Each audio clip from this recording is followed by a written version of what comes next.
Royal Ascot kicked off yesterday and the Royals are looking just as delightful as ever on day 2. Sophie Wessex sparkled as per usual in a beautiful blue outfit.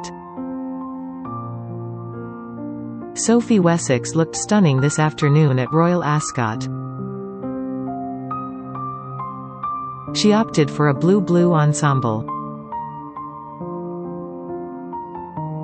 This included a blue dress in broderie anglaise style. It boasted little frills on the bodice. The dress was far from plain and had lots of intricate detailing. It had an open collar and Sophie appeared to have undone the top button of the dress for this hot day. In keeping with the Royal Ascot dress code, the Royal donned a hat. Her hat of choice was of the cartwheel variety. It was perfectly matched to the color of her dress. The hat featured 4 huge blue roses. It also featured gathered material around the flowers which resembled leaves. As for jewelry, the Countess kept it simple. She opted for a diamond stud in each ear in the shape of a flower. The Royal also wore a striking turquoise brooch. She opted for 2 dainty bracelets, one gold and one white. As for makeup, the Countess opted for a fresh, dewy look. She wore a pale pink lip and a sweep of blush. A little bronzer and highlighter contoured her face perfectly.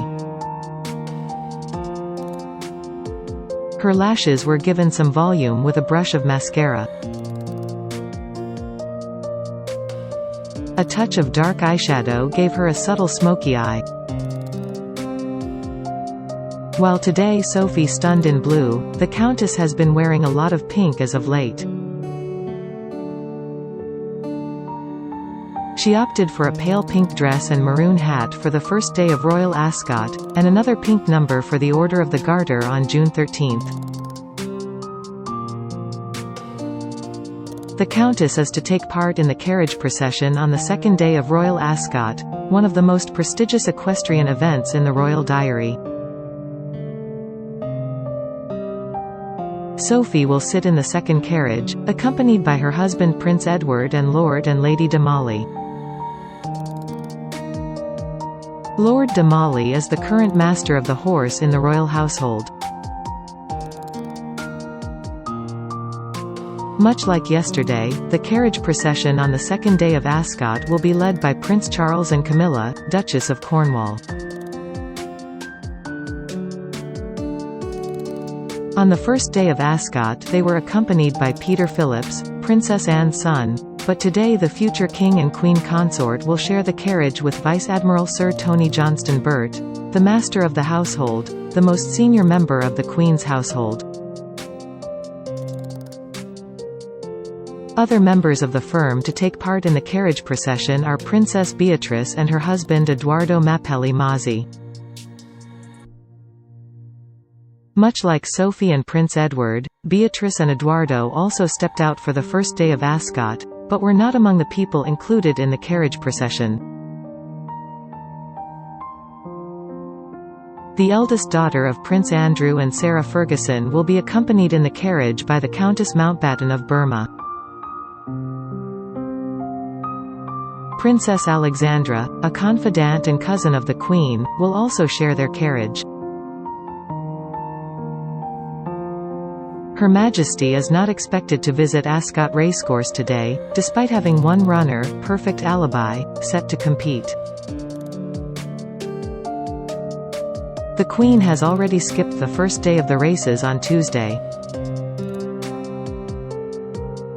Nevertheless, royal sources suggested yesterday the Queen is keen to watch some of her runners in person, raising hopes the monarch may travel to Ascot in the next few days. In past years, Her Majesty would attend all the 5 days of races in person and take part in the carriage procession. Last year, she headed to the racecourse only on Royal Ascot's final day, accompanied by her racing manager John Warren. Sophie's presence in the carriage procession comes after the Countess has taken on a number of high-profile visits and public duties.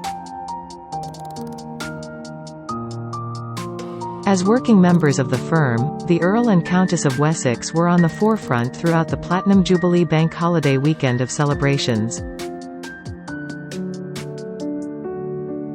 On June 2, after taking part in a carriage procession with their 2 teenage children leading up to Horse Guards Parade, the Wessexes step on the Buckingham Palace balcony alongside the Queen and other working royals to watch the RAF fly past.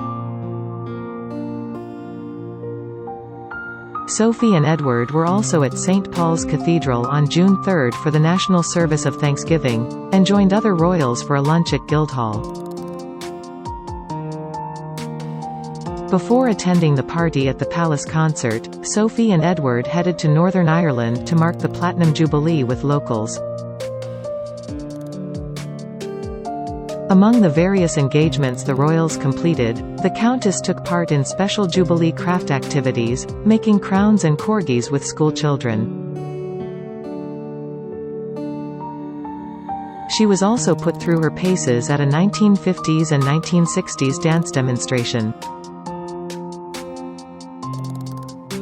Following the 4 days of celebrations, Sophie and Edward left England to visit Gibraltar on behalf of the Queen.